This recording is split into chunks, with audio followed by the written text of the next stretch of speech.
नमस्कार, स्वागत है आप सबका नारद टीवी पर। चीन के वुहान शहर से निकला बेहद संक्रामक और जानलेवा कोरोना वायरस पूरी दुनिया में कहर बरपाते हुए अब हिंदुस्तान को अपने आगोश में लेने के लिए तत्पर दिख रहा है। भारत में अब तक कोरोना संक्रमित मरीजों की संख्या 1900 से ऊपर पहुंच चुकी है, जिसमें से 58 लोग अपनी जान गंवा चुके हैं। एक ऐसी महामारी जिसका ना तो अभी तक कोई सटीक दवा बनी है और ना ही कोई वैक्सीन। तो ऐसे में प्रश्न ये उठता है कि आखिर इससे बचा कैसे जाए। इसका बस एक ही जवाब निकल कर आता है, सोशल डिस्टेंसिंग। मतलब भीड़ भाड़ वाले इलाके में नहीं जाना है, घर पर ही रहना है। इसी को देखते हुए हमारे प्रधानमंत्री जी ने 21 दिन का लॉकडाउन किया हुआ है। लेकिन हम लोग धर्म, मजहब और राजनीति की जटिलता में इतने उलझे हुए हैं कि हमारे कानों पर जूं तक नहीं रेंग रहा। ऐसे लोगों की हठ धर्मिता और लापरवाही हिंदुस्तान की भयानक बर्बादी की ओर इशारा कर रही है। अभी नहीं संभले तो ध्यान रहे, कब्रिस्तान और चिता जलाने के लिए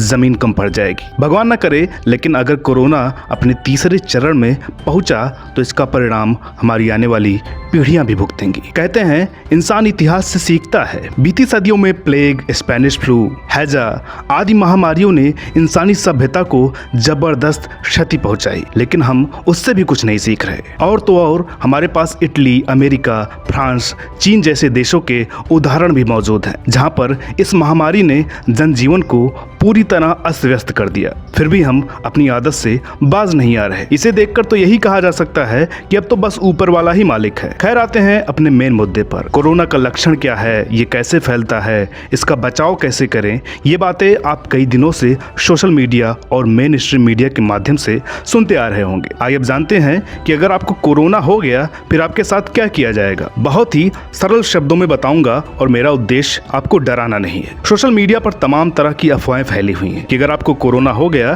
तो आपको पुलिस उठा ले जाएगी, आपको जेल में डाल दिया जाएगा और आपको किसी से मिलने नहीं दिया जाएगा। इसमें कितनी सच्चाई है आइए आपको बताते हैं। दरअसल जिस जेल शब्द का इस्तेमाल यहाँ किया जा रहा है कोरोना के संदर्भ में, उसका अर्थ है क्वारंटीन। अब क्वारंटीन थोड़ा कहने में कठिन पड़ता है, इसलिए इसे बहुत से लोगों ने जेल की संज्ञा दे डाली। तो क्वारंटीन क्या है, सबसे पहले इसे जानते हैं ताकि आप सब लोगों की गलतफहमी दूर हो सके। क्वारंटीन एक तरह का प्रतिबंध है जो उन लोगों पर लगाया जाता है जिनसे किसी प्रकार की बीमारी के फैलने का खतरा हो। ये प्रतिबंध एक खास तरह की महामारी से ग्रसित मरीजों पर लगाया जाता है जो कम्युनिकेबल डिजीज होते हैं। इसका अर्थ एक व्यक्ति से दूसरे व्यक्ति में होने वाली बीमारी से है, जैसा कि इस समय कोरोना है। इसको मेडिकल आइसोलेशन या कॉर्डन सैनिटायर भी कहा जाता है। कॉर्डन सैनिटायर का अर्थ है कि लोगों को एक ही सीमा के अंदर रहने की इजाजत होती है। मरीज को इस सीमा से बाहर नहीं निकलने दिया जाता है। यदि ऐसे लोगों को बाहर आम लोगों की तरह ही खुला छोड़ दिया जाए तो ये हजारों लोगों में उस बीमारी का प्रसार कर सकते हैं। ऐसे में मरीज को एक ऐसी जगह पर बंद कर दिया जाता है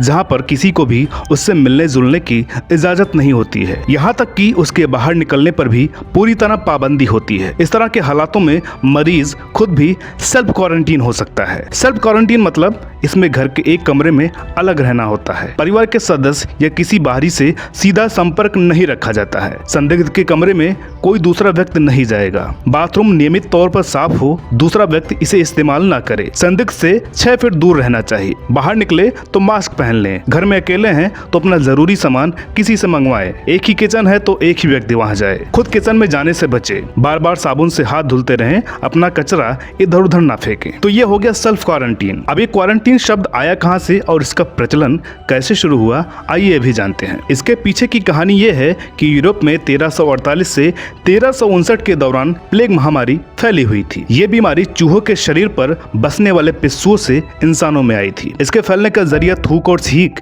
यानी शरीर से निकले द्रव्यों के संपर्क में आना था। इटली में यह बीमारी विदेश से आ रही थी। उस समय का सारा व्यापार और दूर दराज के देशों की यात्रा पानी के जहाजों से होती थी, अतः जो लोग जहाज से लौटते थे उनके संक्रमित होने का खतरा सबसे ज्यादा था। तो इटली ने अपने सभी बंदरगाह यानी जहां जहाज आते हैं वहां के लिए एक नियम निकाला कि जहाज के किनारे पर लगने के बाद उसे 40 दिनों तक खोला नहीं जाएगा, जिससे अगर कोई संक्रमित है तो उसका पता वहीं चल जाए। 40 दिन को इटालियन भाषा में कहते हैं क्वारंटा जियोर्नी। क्वारंटा का मतलब 40, जियोर्नी का मतलब दिन। इसी क्वारंटा शब्द से बना क्वारंटीन, जिसका अर्थ हुआ अलग रखना। अब अलग रखने का मकसद ये नहीं था कि उन व्यापारियों या यात्रियों को किसी बात की सजा दी जा रही थी या भेदभाव किया जा रहा था। इसका मकसद सिर्फ इतना ही था कि ये बीमारी देश में न फैले। एक दूसरे के संपर्क से फैलने वाली बीमारी को रोकने का सबसे कारगर तरीका क्वारंटीन हुआ, क्योंकि कोई भी देश अचानक आई किसी भी महामारी से तुरंत निपटने के लिए कभी तैयार नहीं होता है, चाहे वो 600 साल पहले की बात हो, चाहे फिर वो आज की बात हो। तो उम्मीद है कि क्वारंटीन का अर्थ आप भली भांति समझ गए होंगे। आइए अब जानते हैं कि लैब में आपका कोरोना टेस्ट कैसे होता है। अब तक भारत में कोरोना वायरस की टेस्टिंग के लिए कोई टेस्ट किट उपलब्ध नहीं है। इसके लिए किसी अस्पताल में कई टेस्ट करने के बाद नतीजे निकाले जा सकते हैं। कोरोना वायरस के संक्रमण की पहचान के लिए किसी अस्पताल में आपको लगातार कई टेस्ट कराने की जरूरत हो सकती है। आइए जानते हैं कि कोरोना संक्रमण टेस्ट में क्या क्या शामिल है। सबसे पहले स्वाब टेस्ट। इस टेस्ट में लैब एक कॉटन स्वाब से गले या नाक के अंदर से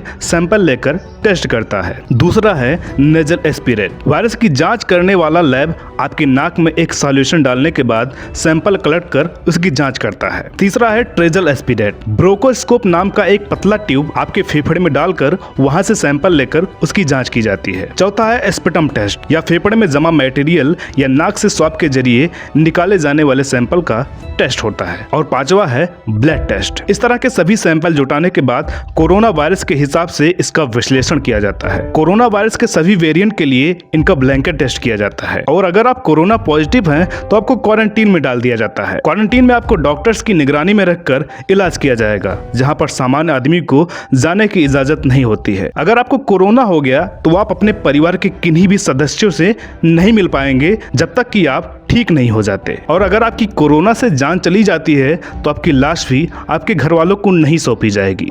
सिर्फ आपके मौत की सूचना आपके घर वालों को दे दी जाएगी।